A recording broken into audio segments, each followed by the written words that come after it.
Welcome to USA Global TV and Radio, where our mission is to provide education, entertainment, hope, and inspiration. USA Global TV and Radio connects you with experts and audiences all around the world every single day to help you succeed in business and to live a richer life.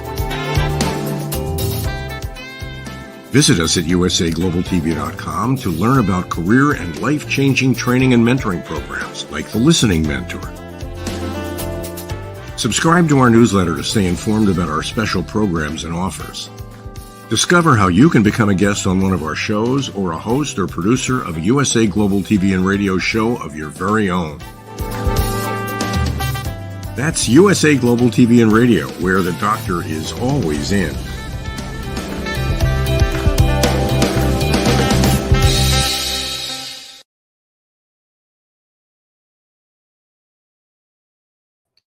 Good morning, good afternoon, good evening. Welcome home to USA Global TV and Radio, where we provide world-class education, entertainment, hope, and inspiration. I'm Dr. Jacalyn Kerbeck, and I am your show host for today's show, the Film and Music Show. This show is hosted typically by Dr. Madalenechan, and she has the day off. The show is brought to you by Audi K. Barrier. Thank you so much, Audi, for your service, and thank you for sponsoring this program. This is a program where we speak with people who are influencers in the film and music industry. And today we have a special guest who has joined us on other shows, and I wasn't actually aware of her connection to film and music. So we're going to find out all about it. Her name is Steffanie Costigan, and she's an author and journalist, but also has experience in the film industry. Let's welcome her to the program. Hello. Hi. Hi, it's so good to see you, especially on a show where we're going to learn some other aspects of your career and other talents that you have. So, Steffanie, first of all, where are you joining us from today? I'm from Canada, Alberta. Fantastic. We love our friends in Canada. And you've been on, I think, the Wise Ones in the Corner bookstore. Is that right? Mm-hmm. Yeah. Fantastic. So we talked before on, and our other show hosts have talked to you about your work as an author and a journalist. And I'd love for you to share a little bit about that, and then we'll get into film and music. Well, yeah, thank you. So I do journalism, particularly in the crime and homelessness department. That's my beat.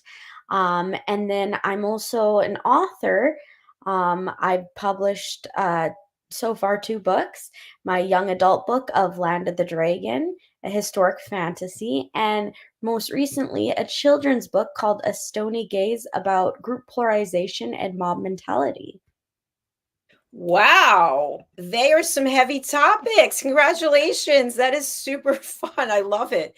You're really making a difference in the world. How have you been able to take your experience as an author and journalist and then relay it or parlay it into film and music industry?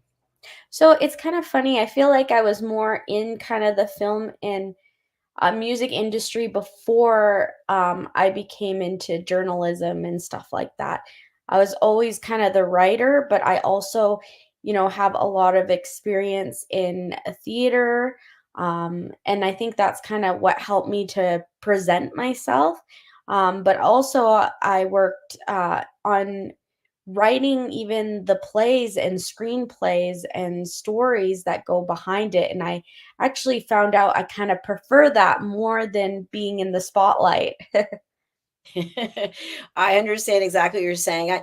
I used to host all of our television shows, and now I much rather produce them because it's fun just learning some new things and taking the platform to a new level. So, what was your experience working in film and music compared to the community of authors? Because I found that the author community is very much giving back and supportive. Is film and music the same? No, You know that answer, but it's very different. The people are very different in the sense that I think authors are a little more introverted, where in the community of actors in film and whatnot, they're more extroverted. So you can like I find there's a little more behind the scene drama per se than there is in the author community. yeah, it's very true. And it's interesting because even as an author, there are various ways to put your content out there. So there's audiobooks as well, and you can even turn your books into animations, which then go into film and music. Tell us about any experience you have in these two areas. So yeah, I when I was very young, I was like 18, 19. Um, I've been working on Land of the Dragon since I was 12, the novel I just published. So it came to life a lot for me because I actually had a cast at one point of over 100 people doing voice acting. It was a very dramatized audiobook, you could say.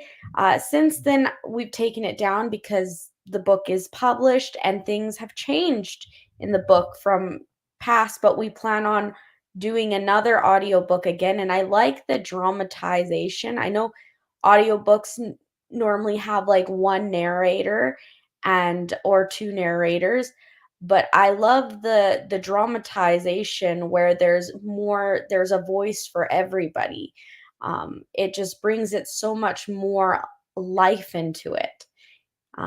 So that's kind of the plans going forward, continuing with the audio book. And I know at one point I had, and I won't go into detail of which one it was, but I had a really well known company um, that was quite popular reach out to me when I was really young, interested in turning Land of the Dragon into like almost a cartoon series. What ended up happening with that? And congratulations, by the way, that's exciting. Thank you. Yeah. So at the end, there was just like I wasn't willing to compromise certain things. As you know, the especially the higher branded names you get, the more I guess they can try to take advantage of people that aren't as familiar with the industry as I was back then, being very young, 18, 19.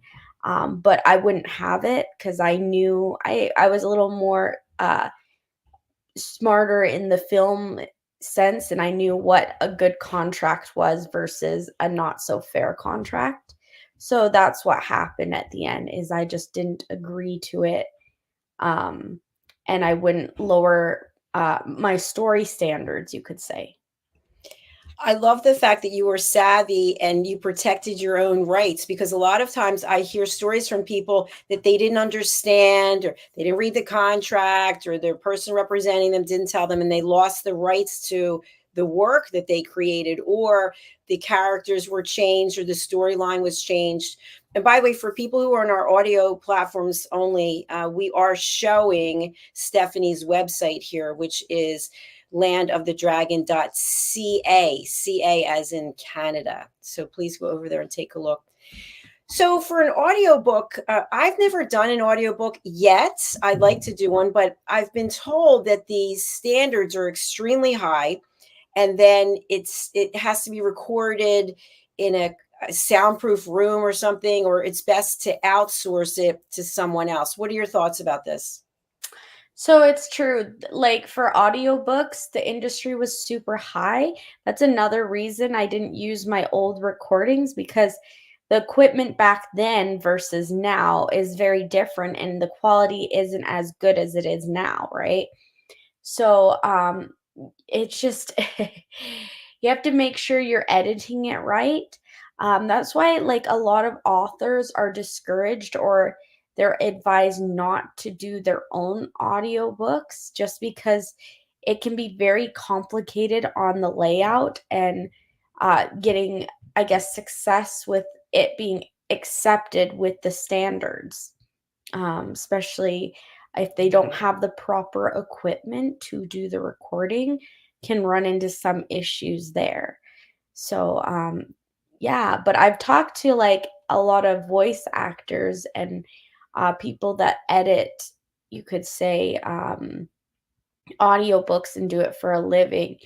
And yeah, they can tell you that it's not just anybody can do it. It's not something you can just Google and do it yourself. It takes definitely some training. I have a little bit of a background in it as I took digital communications and media.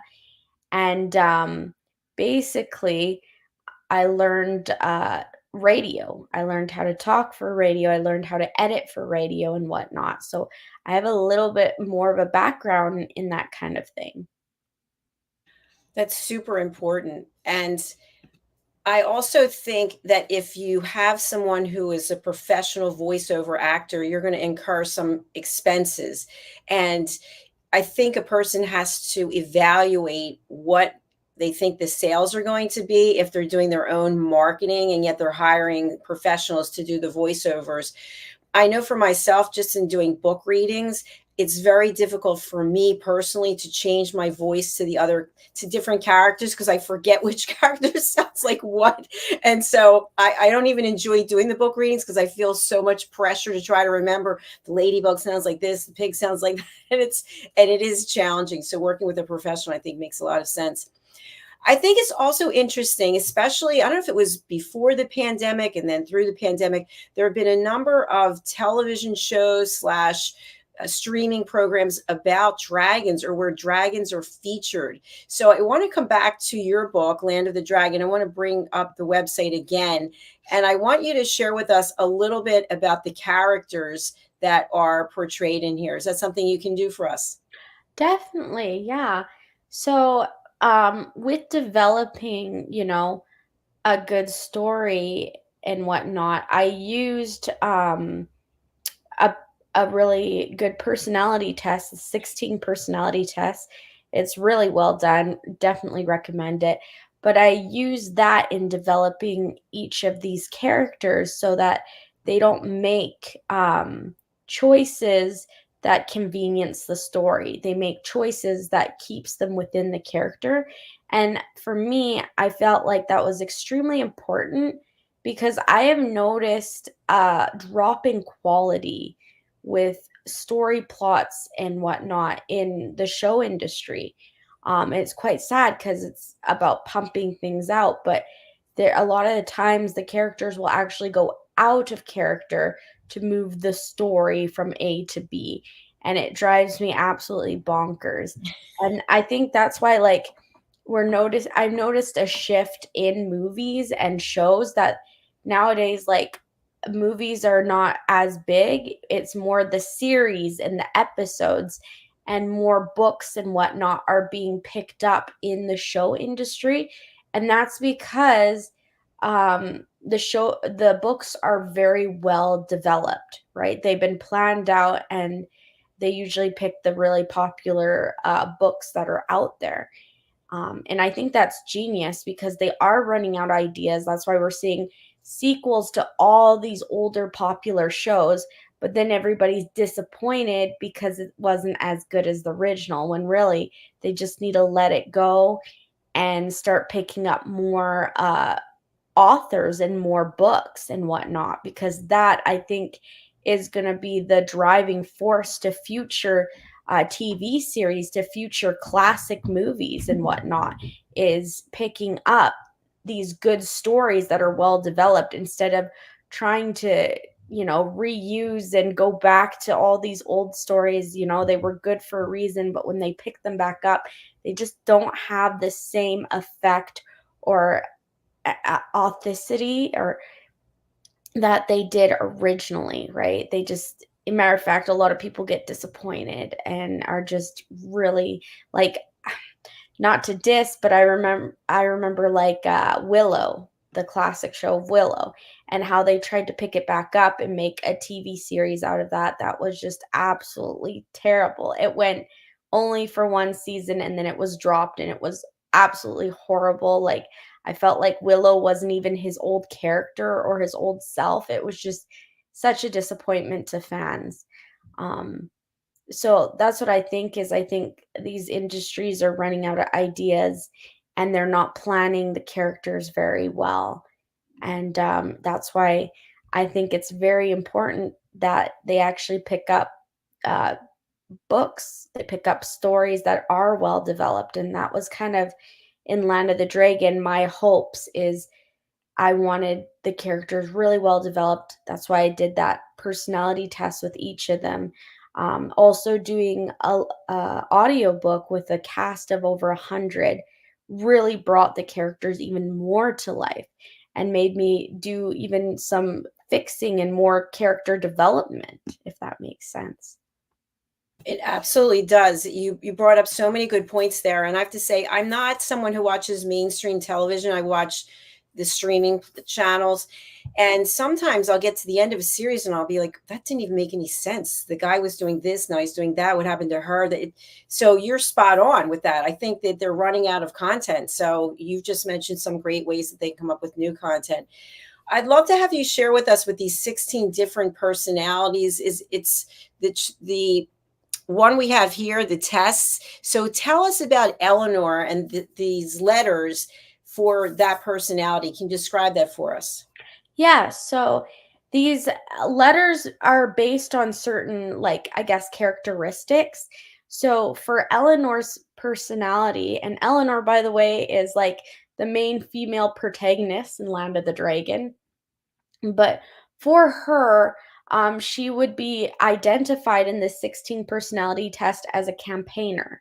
And campaigners are more kind of extroverted, like the letters stand for for something. The E is extroverted. And I love how they did this because they have like a group. They classify personalities in a group and almost color coded, but there's different characters in different groups. And Eleanor, I believe, was in the green. She's in the green group. I can't remember what it stood for. I know they have like a yellow group, a blue group, a purple group, and a yellow group, with all these different kind of personality types. And yeah, basically a campaigner is more outgoing. A lot of characters are actually based on this kind of personality. I've seen that. I'm trying to remember which ones, but I saw that. I don't know who watches kind of anime, but there's a show, Naruto. The main character, Naruto, is the same kind of personality type as this, but it's really well developed. They have all these different characters that would be classified under this personality. What I like about this personality test, I believe it was a group of counselors or therapists that came up with this test, is that they have basically the weaknesses, the what motivates this personality type, the strengths, the romance, how they even parent. It's really good. Like, I'm trying to see here, but yeah, no, it's a great test, and that's why I really wanted to use it because the questions even for the test are more accurate. It's not like one of those Mickey Mouse personality tests where it's like, "Oh, moon or sun or what's your favorite color?" It's nothing cheesy like that. It's actually well developed psychological questions to classify you under certain personality tests or types, and I believe they've even expanded it even further. But yeah, that's what I used in developing Eleanor, is I kind of took the test within the character's perspective, and then got their personality test and then just expanded it, or the result, I should say, I expanded it in the story. Um, it's interesting because even when developing the story, music played a huge part in the development. So, like when the characters were feeling a certain way or certain mood or going through certain issues and challenges, I would listen to the music to really get into the character's perspective. There were even some points where I got so indulged in writing this character that I would even dress as the character to even get further into the character's perspective. Kind of like how some actors, when they're acting, they will go really into the character. They'll dress like the character. They'll try thinking like the character. They'll put themselves in situations that could be relatable to the character so that they could properly, I guess, simulate or show, be this character for the screens. It's really fascinating. I've never heard this approach taken before, and I just want to applaud you for it. I'm wondering, with these 16 different personalities, how do the characters, when you're doing the writing, how do you write the interaction between the personality types? Are you basing it on psychology or psychiatry or something from a business key learning, or because of all the personality tests that are given by employers, for example, DISC and others? Well, I think the steps to how I do this, and I have heard that comment quite often that they've never heard of a writer doing this. Like it's a very unique approach, but it's a very intimate approach. So, like for me, I love writing in first person perspective because I find it so intimate, and I find the reader can put the reader in the shoes of the character. So as they're reading, it's almost like they're experiencing and understanding and seeing what the character sees, and they only know what the character knows. So for that, to get that intimate into the character, I have three perspectives in Land of the Dragon. I have my main protagonist, Eleanor, it's the female lead, and then I have the misunderstood character, you could say, which is her sister Tara, and then I have the main protagonist, kind of heroine, which is Andrew. So before I write in the perspective of these people, or as, for example, Eleanor, I will do a couple of things before I even begin writing, almost like a little bit of a ritual. I will go to the personality test, read over her, I guess, results again, and then I'll kind of study it out. Then I used to like dress up as her. I would listen to music that kind of inspired me to develop that character. And then I would go to the scene, see what's happening last off in that scene, whether it was if it was a sad scene, then I would listen to some music that would help me simulate the emotions that she's feeling. So then I could feel them, and then I could write it out, because you cannot do justice in developing a story or a character unless you've kind of had a taste of what they're feeling in that moment or what they're experiencing. And I think that's also what makes a good director, because the director cannot direct where the characters are going or the story if they're not fully immersed and experiencing what the character's experiencing. And I think that's why it's also super important that if or when movies and companies take on a story that's been developed by the author, that they actually need the author almost as a co-director, because uh, they cannot fully simulate or um, direct the full image unless they have the creator of it with them that kind of can help with the direction.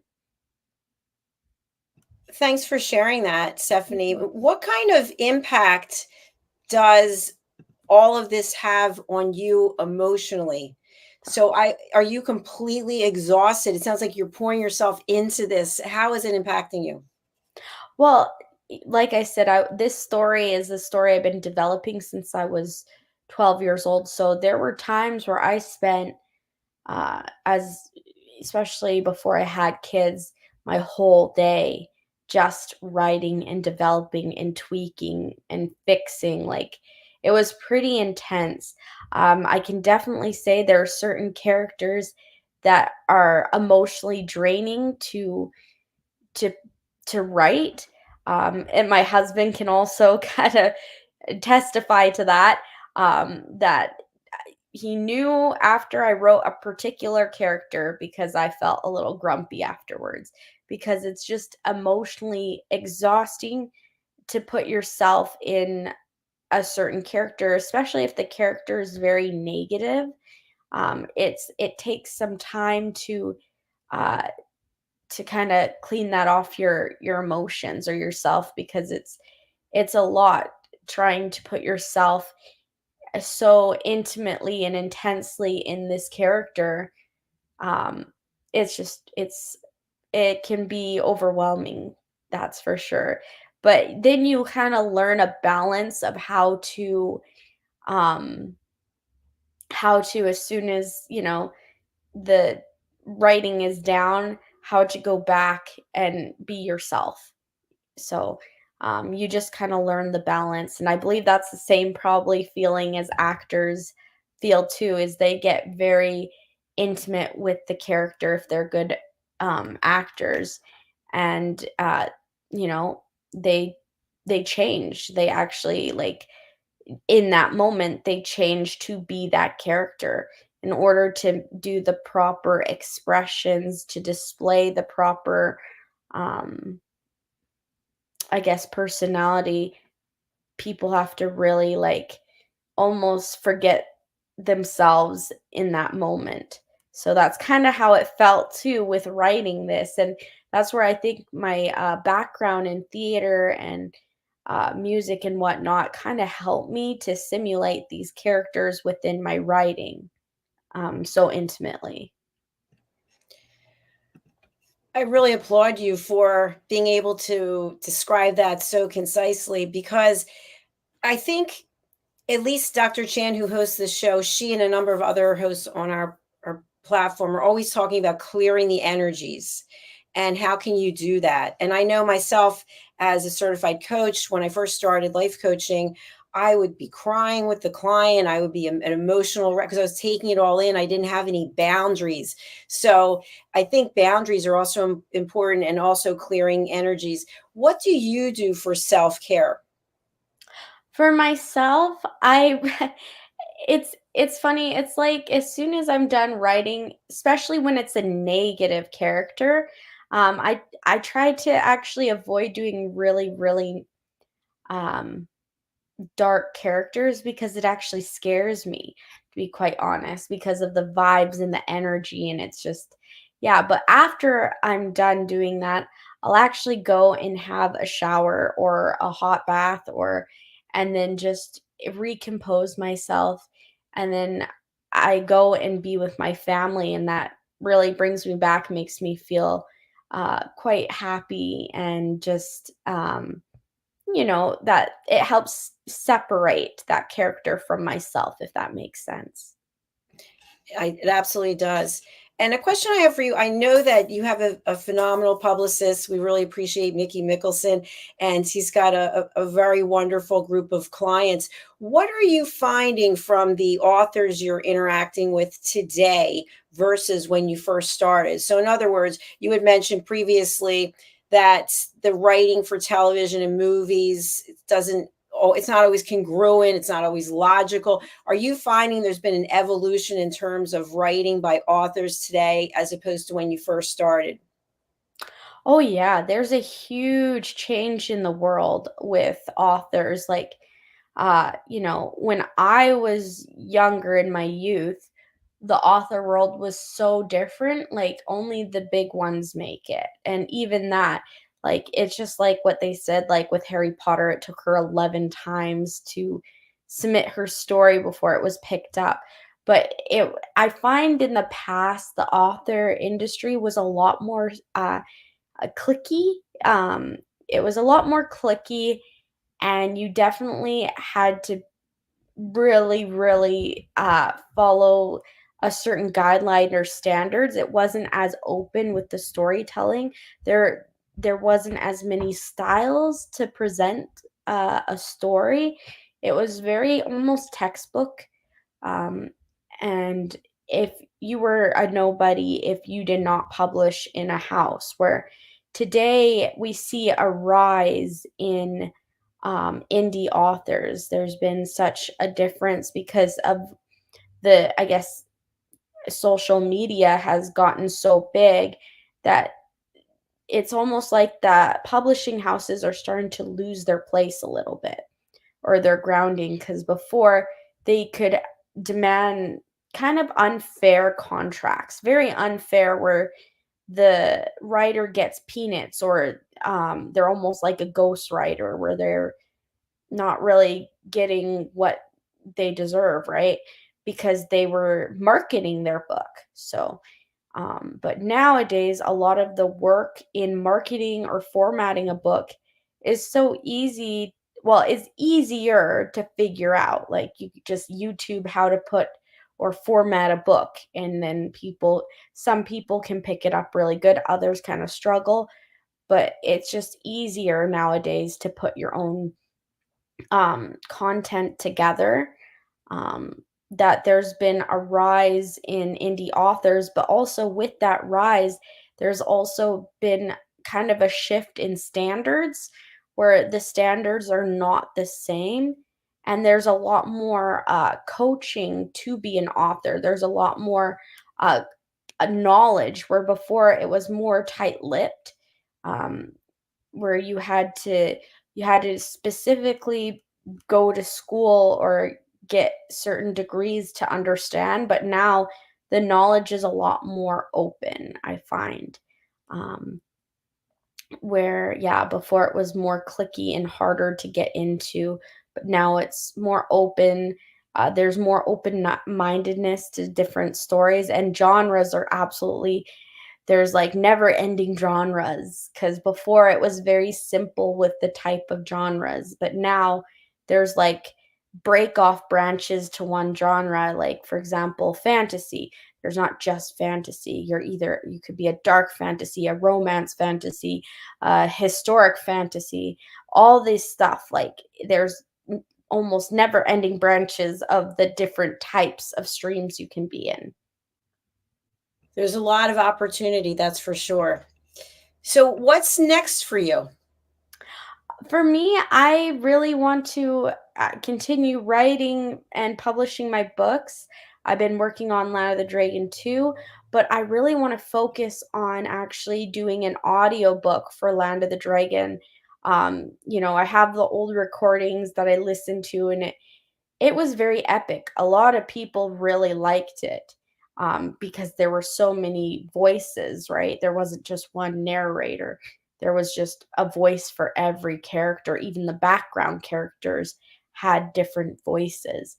And I would like to do that again. I really want a dramatized audiobook once more, because I feel that really gave life to the book, and it just really brought it alive for the audience, and I want to bring that back.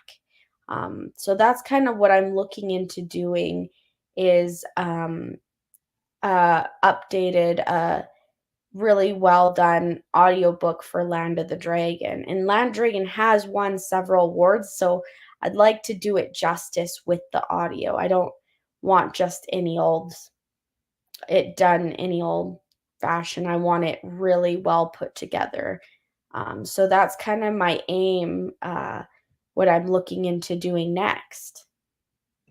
It sounds like you have very high standards, which is amazing and obviously reflective in the work and the fact that you've won awards. What guidance or coaching would you give to someone out there who maybe they're a young person, they started writing something and they're not getting through it. they're just putting it aside. They're thinking, I'm not good enough. No one's going to want to read this. What would you say to them?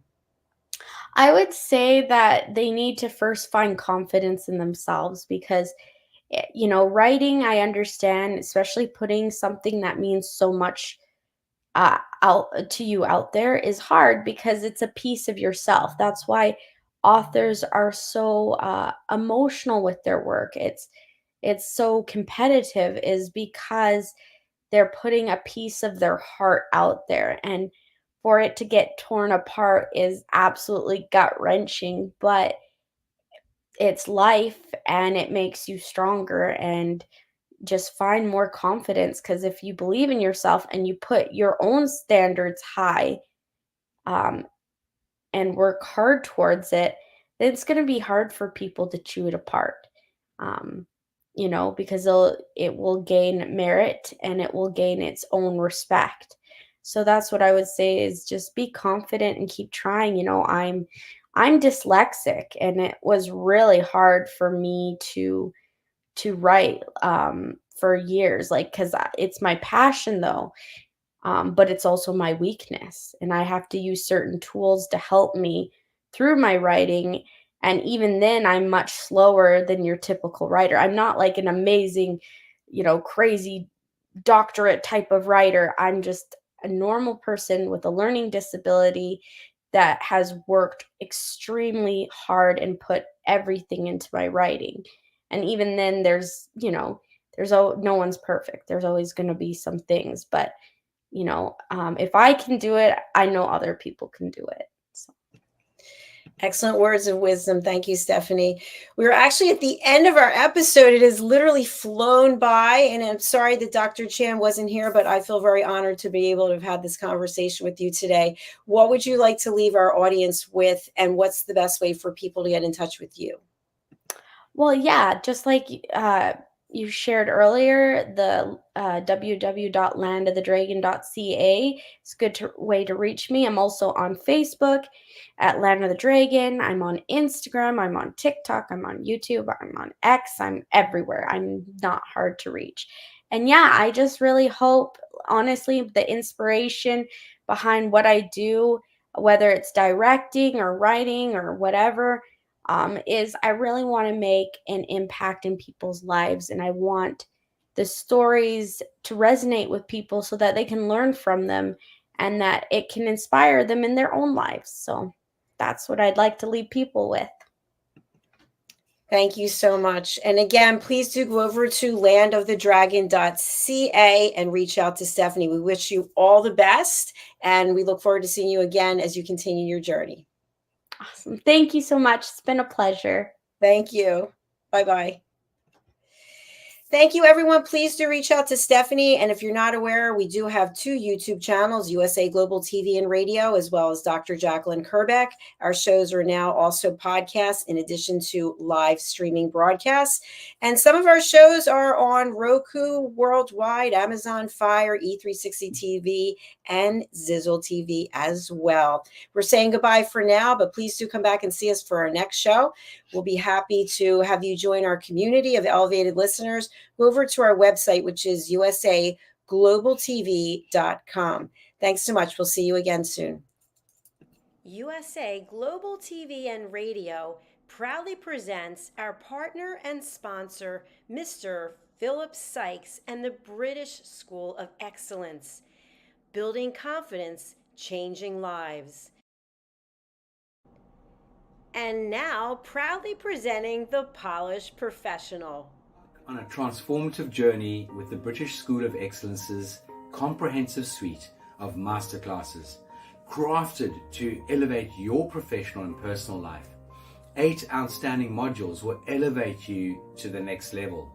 Module 1, Exploring Life's Purpose, delves into the depths of self-discovery, guiding you to chart your unique path to fulfillment and success. Module 2, Mastering Professional Presence and Confidence.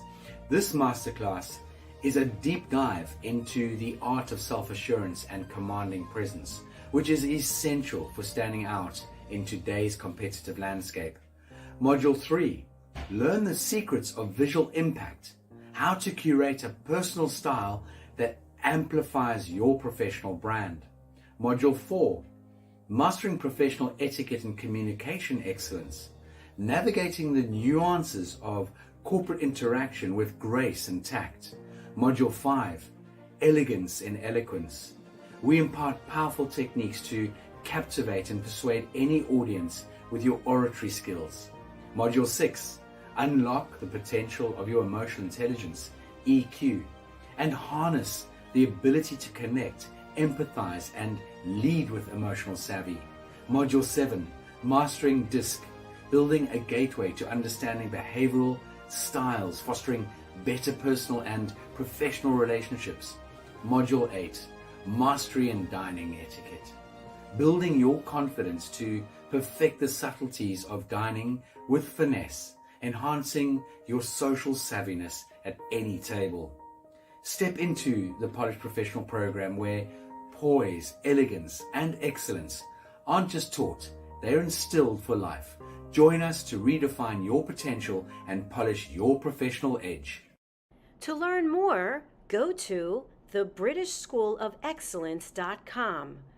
The British School of Excellence are investors in people. Let us invest in you.